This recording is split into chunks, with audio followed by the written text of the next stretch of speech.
আসসালামু আলাইকুম। সবার আগে বাছাই করা ১০টি আন্তর্জাতিক খবর জানিয়ে দেব। প্রথমেই থাকছে শিরোনাম। তবে তার আগে অনুরোধ থাকবে ভিডিওটিতে একটি লাইক দিবেন।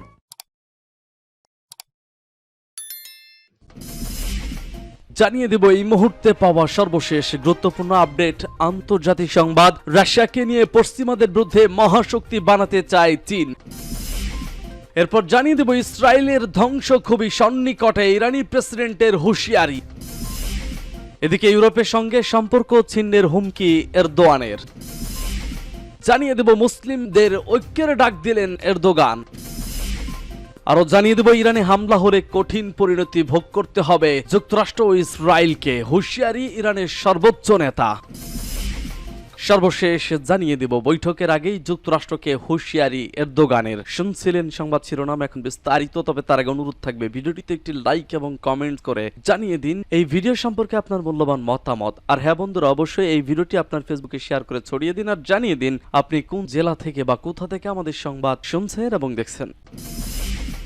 রাশিয়াকে নিয়ে পশ্চিমাদের বিরুদ্ধে মহাশক্তি বানাতে চায় চীন। ইউক্রেনে রুশ সেনাদের সামরিক অভিযান শুরুর পরে এই প্রথমবারের মতো রাশিয়ার প্রেসিডেন্ট ভ্লাদিমির পুতিন ও চীনের প্রেসিডেন্ট শি জিনপিং এর সাক্ষাৎ হয়েছে। এর আগে সবশেষ দুই নেতার সাক্ষাৎ হয়েছিল ফেব্রুয়ারিতে বেইজিং অনুষ্ঠিতকালীন অলিম্পিকে। ডনের প্রতিবেদনে বলা হয়েছে এই নেতা বৃহস্পতিবার এক সময়ে সোভিয়েত ভুক্ত উজবেকিস্তানের গুরুত্বপূর্ণ শহর সমরকন্দে এক দ্বিপক্ষীয় বৈঠকে মিলিত হন। এ সময় দুই নেতাই পশ্চিমের বিরুদ্ধে তাদের কৌশলগত সম্পর্কের প্রশংসা করেছেন। এই দুই নেতাই সাংহাই সহযোগিতা সংস্থার সম্মেলন অংশগ্রহণ করতে সমরকন্দ এসেছেন। সাক্ষাতে ভ্লাদিমির পুতিনকে শি জিনপিং বলেন, রাশিয়ার সঙ্গে মহাশক্তির ভূমিকা গ্রহণের জন্য প্রচেষ্টা চালাতে ইচ্ছুক চীন এবং সামাজিক অস্থিরতায় কাপা বিশ্বে স্থিতিশীলতা ও ইতিবাচক শক্তি তৈরি করার জন্য পথ প্রদর্শকের ভূমিকা পালন করতে চায় চীন। চীনের রাষ্ট্রীয় সম্প্রচারকারী সিসিটিভি এর বক্তব্যের আলোকে বলেছেন যে চীন একে অপরের মূল স্বার্থ সমর্থন করতে রাশিয়ার সঙ্গে কাজ করতে ইচ্ছুক। চীনের ইচ্ছেকে সমর্থন করে পুতিন শিকে বলেন,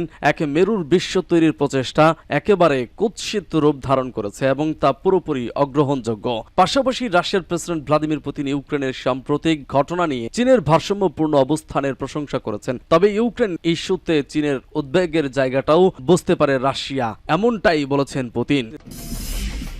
ইসরায়েলের ধ্বংস খুবই সন্নিকটে, ইরানি প্রেসিডেন্টের হুঁশিয়ারি। ইরানের প্রেসিডেন্ট সাইয়েদ ইব্রাহিম রাইসি ইসরায়েলকে হুঁশিয়ারি দিয়ে বলেছেন, যেসব লক্ষণ দেখা যাচ্ছে তাতে খুব শিগগিরই ইসরায়েলের পতন হতে পারে। বৃহস্পতিবার সিরিয়ার রাজধানী দামেস্কে ফিলিস্তিনের প্রতিরোধ আন্দোলনের কয়েকজন নেতা, সামরিক শাখার কমান্ডার এবং বুদ্ধিজীবীর সঙ্গে বৈঠকে এসব কথা বলেন। বৈঠকে ফিলিস্তিনি প্রতিরোধ সংগঠনগুলোর মধ্যে ঐক্যের গুরুত্ব তুলে ধরে প্রেসিডেন্ট রাইসি বলেন, পুরো মুসলিম বিশ্ব ইসরায়েলের পতন, পবিত্র আল কুদসের মুক্তি এবং স্বাধীন সার্বভৌম ফিলিস্তিন রাষ্ট্র দেখতে অধীর আগ্রহে অপেক্ষা করছে। তিনি জোর দিয়ে বলেন, ফিলিস্তিনের ভাগ্য নির্ধারিত হবে যুদ্ধের ময়দানে, প্রতিরোধ যোদ্ধাদের হাতে, আলোচনার টেবিলে নয়। যেসব লক্ষণ দেখা যাচ্ছে তাতে আমরা বিশ্বাস করি ইসরায়েলের পতন অতি নিকটে। তিনি আরো বলেন, ফিলিস্তিনি জনগণের ইচ্ছা শক্তির উপর ভিত্তি করেই ফিলিস্তিন ভূখণ্ডের সার্বভৌমত্ব নির্ধারিত হবে। পশ্চিমারা যদি গণতন্ত্র চায় তাহলে ফিলিস্তিনি জনগণের ভোটকে স্বীকৃতি দিতে হবে এবং এ বিষয়ে প্রতিশ্রুতিবদ্ধ থাকতে হবে। সূত্র প্রেস টিভি।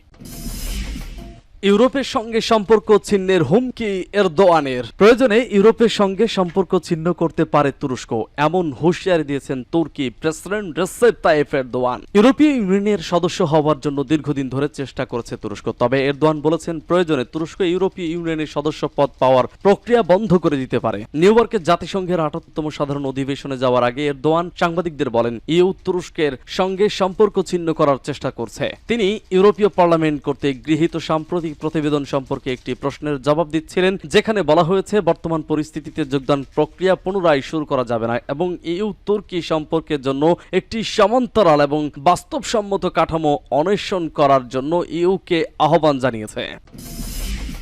মুসলিমদের ঐক্যের ডাক দিলেন এরদোগান। সুইডেনে ঈদুল আজহার সময় পবিত্র কোরআনের উপর জঘন্য হামলায় ইসলামোফোবিয়ার ভয়ঙ্কর মাত্রাকে প্রকাশ করে বলে মন্তব্য করেছেন তুরস্কের প্রেসিডেন্ট রিসেপ তাইয়েপ এরদোয়ান। শনিবার পাকিস্তানি বংশোদ্ভূত চিকিৎসকদের সমিতির বার্ষিক সম্মেলনে পাঠানো এক ভিডিও বার্তায় কথা বলেন তিনি। এ সময় তুর্কি প্রেসিডেন্ট পশ্চিমা দেশগুলোতে বাড়াতে থাকা ইসলামোফোবিয়া এবং জেনোফোবিয়া মোকাবেলায় সম্মিলিত পদক্ষেপের প্রয়োজনীয়তার উপর জোর দেন। খবর টিআরটির। এরদোগান বলেন, আমাদের সবার সব মুসলমানদের মহান দায়িত্ব আছে। এ ধরনের ঘটনা যেন আর না ঘটে সেদিকে সজাগ রাখতে হবে সবার। তুরস্ক এ ঘটনার তীব্র নিন্দা জানাচ্ছে। আমরা যদি এক হয়ে কাজ করি তবে বিশ্বের কেউ আমাদের আক্রমণ করার সাহস পাবে না। এমন ঘটনার পুনরাবৃত্তি রোধে বিশ্বের সব মুসলিমকে নিজ নিজ দায়িত্বের কথাও মনে করিয়ে দেন তুরস্কের প্রেসিডেন্ট।